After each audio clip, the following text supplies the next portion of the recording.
नमस्कार दोस्तों, स्वागत है आप सभी का हमारी यूट्यूब चैनल स्टोरी साउंड में। दोस्तों, आज जो मैं आपको कहानी सुनाने जा रही हूँ वो एक लड़की की है। दर्द भरी कहानी है।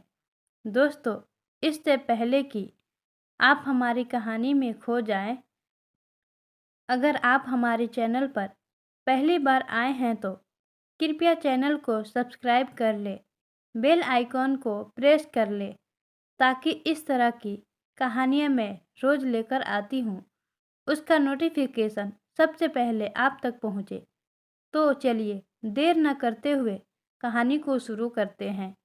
अरे रामा, लगता है कोई बहुत अच्छे पुण्य किए हैं हमारे दिव्या बिटिया ने जो ऐसा घराना मिला है।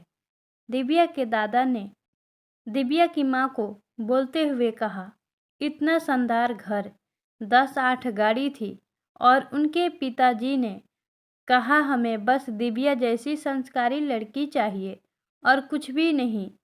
सच में भाग्य खुल गए हमारी बेटी के। दिव्या के पिताजी की बातों में उनकी खुशी झलक रही थी। थोड़े दिन पहले ही पंडित जी दिव्या के लिए अर्जुन का रिश्ता लाए थे। अर्जुन के घर वाले ने दिव्या को किसी विवाह समारोह में देखा था, वहीं उन्हें दिव्या पसंद आ गई थी। अर्जुन का परिवार काफ़ी स्मृति था। जब से अर्जुन का रिश्ता दिव्या के लिए आया, घर में चहल पहल से हो गई। दिव्या ने इसी साल अपना ग्रेजुएशन पूरा किया था। हर लड़की की तरह उसके भी सपने थे। वह इतनी जल्दी शादी करना तो नहीं चाहती थी, पर सपनों सरीखी राजकुमारी वाली दुनिया छोड़ना भी नहीं चाहती थी। रविवार के दिन अर्जुन के परिवार वाले दिव्या को देखने आए। दिव्या उन्हें पहले ही पसंद थी, तो यह मिलना महज एक औपचारिकता भर। दिव्या जब चाय लेकर आई, उसने कनखियों से अर्जुन को देखा। वह दिखने में उसे काफ़ी अच्छा लगा। उसी दिन दिव्या का रिश्ता पक्का हो गया।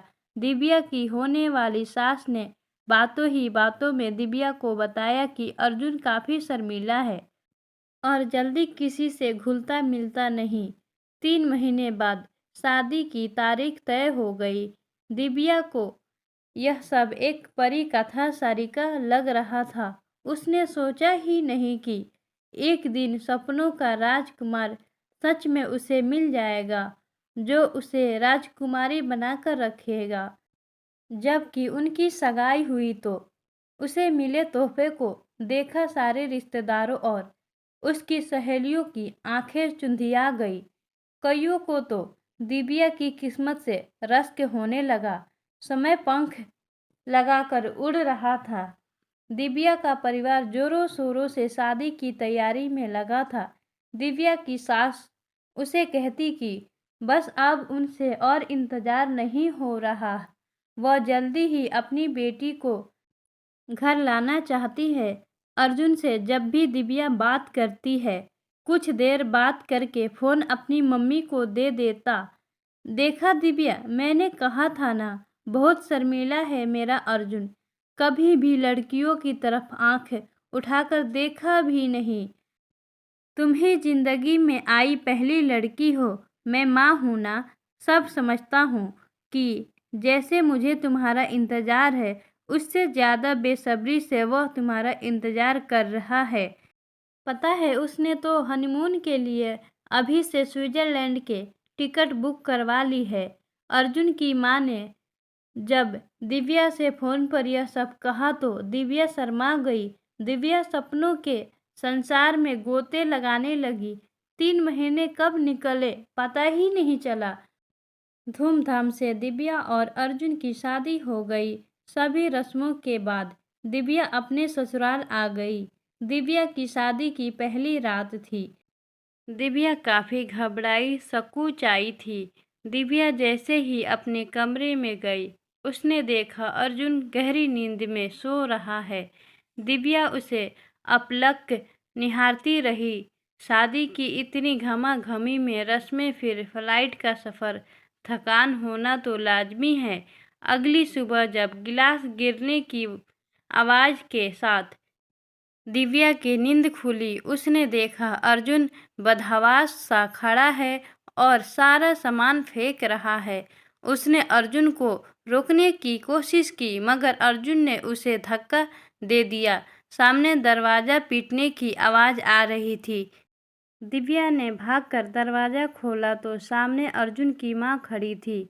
मुरारी काका, रामू, अर्जुन की माँ ने कहा तो दो नौकरों ने कष्ट कर अर्जुन को पकड़ लिया। अर्जुन की माँ ने उसे शांत किया और एक इंजेक्शन लगाया। थोड़ी ही देर में अर्जुन शांत हो गया। दोनों नौकरों ने मिलकर उसे पलंग पर लिटा दिया। दिव्या भौचक्की सी खड़ी सब देख रही थी। कुछ नहीं बेटा, तुम डरो मत, बस कभी कभी ऐसा हो जाता है। उसे एक छोटी सी न्यूरोलॉजिकल प्रॉब्लम हो जाता है, दिव्या की सास ने उसे कहा। दिव्या एकटक उन्हें देखती रही। दिव्या, ब्रेकफास्ट रेडी है, तुम जल्दी फ्रेश होकर नीचे आ जाओ, दिव्या की सास ने दिव्या को बोला और चली गई। दिव्या ने अर्जुन को देख वह विषय दिशा पलंग पर लेटा था। दिव्या को ऐसा लगा कि वह कुछ सोच ही नहीं पा रही। वह तैयार होकर नीचे पहुंची। अगर आप लोगों का सब ड्रामा पूरा हो गया तो मैं आज लंदन वापस जा रहा हूं। अर्जुन के छोटे भाई विदित की आवाज़ दिव्या ने सुनी। थोड़ी ही देर में विदित सूटकेस के साथ घर से निकल गया। दिव्या को कुछ समझ नहीं आ रहा था। बैठो ना बेटा, खड़ी क्यों हो, अर्जुन के दादाजी ने कहा। दिव्या ने उनके पांव छुए। सौभाग्यवती भव, दादाजी ने आशीर्वाद दिया। चिंता मत करो बेटा, सब ठीक है, तुम नाश्ता करो। मुरारी, जरा बहू को जूस ला कर दो। दादाजी के कहने पर दिव्या ने ना मन से नाश्ता किया, पर हजारों सवाल उसके दिमाग में थे। अब तो यह रोज का हो गया था। हर दिन अर्जुन को इंजेक्शन दिए जाते।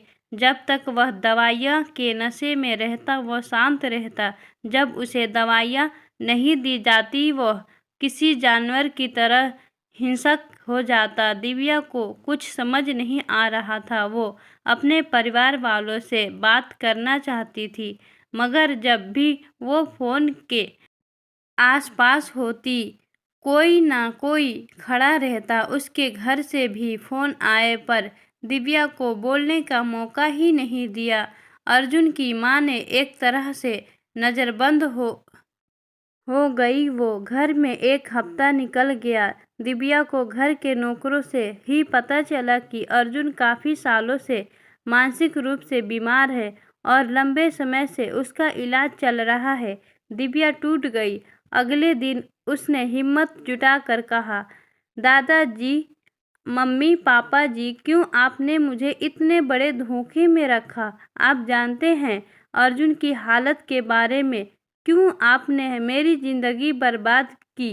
कहते हुए दिव्या सुबक पड़ी। बेटा, अर्जुन का ट्रीटमेंट चल रहा है, देखना वो जल्दी ही अच्छा हो जाएगा। तुम चिंता क्यों करती हो? बुरा समय है, यह भी जल्दी निकल जाएगा और फिर सब कुछ तो है तुम्हारे पास। तुम बस बोलो और वह चीज़ हाजिर है। और क्या चाहिए एक लड़की को? दादाजी ने कहा। और क्या चाहिए? मैं कोई कठपुतली नहीं हूँ, जीता जागता इंसान हूँ। इतना बड़ा धोखा देने के बाद भी आप यह बोल रहे हैं, दिव्या ने लगभग चीखते हुए कहा। दिव्या, आवाज़ नीचे रखो। तुम जैसे लड़की जो कभी सपनों में भी नहीं सोच सकती, आज वह सब तुम्हें मिल रहा है और तुम दादाजी से इतनी बदतमीजी से बात कर रही हो। अर्जुन की माँ ने चिल्लाते हुए कहा। बहू, शांत रहो। देखो दिव्या बेटा, तुम बहुत समझदार लड़की हो और आखिर जैसा भी है वो है तुम्हारा पति। उसका ध्यान रखना, सेवा करना तो तुम्हारा फर्ज है। कोई बात नहीं, अभी तुम गुस्से में हो जाता है कभी कभी। देखना तुम्हारी सेवा और साथ से अर्जुन जल्दी ठीक हो जाएगा, दादाजी ने कहा और सब चले गए। देखो दिव्या, तुम्हारे पापा आए हैं, चलो आओ, नीचे आओ, दिव्या की सास ने आवाज़ दी। दिव्या की शादी को लगभग महीने होने को आया था। हर दिन उसके लिए पहाड़ जैसा था। वह नीचे गई, उसके पापा नीचे हॉल में दादाजी से बात कर रहे थे। चलो तो क्या कर रही हो, दिव्या की सास ने कहा। वह दिव्या को घर ले जाने आए हैं, उसकी पगफेरे की रस्म भी बाकी है। घर में सब उसको बहुत याद कर रहे हैं। इतनी दूर जो चली गई है, इसकी माँ का तो दिल ही नहीं लग रहा। दिव्या के पापा दादाजी से बोल रहे थे, देखिए समधी जी, इसी हफ्ते तो दिव्या और अर्जुन यूरोप जा रहे हैं। फिर थोड़ा समय दिव्या बिटिया हमारे लंदन वाले घर में भी रह लेगी।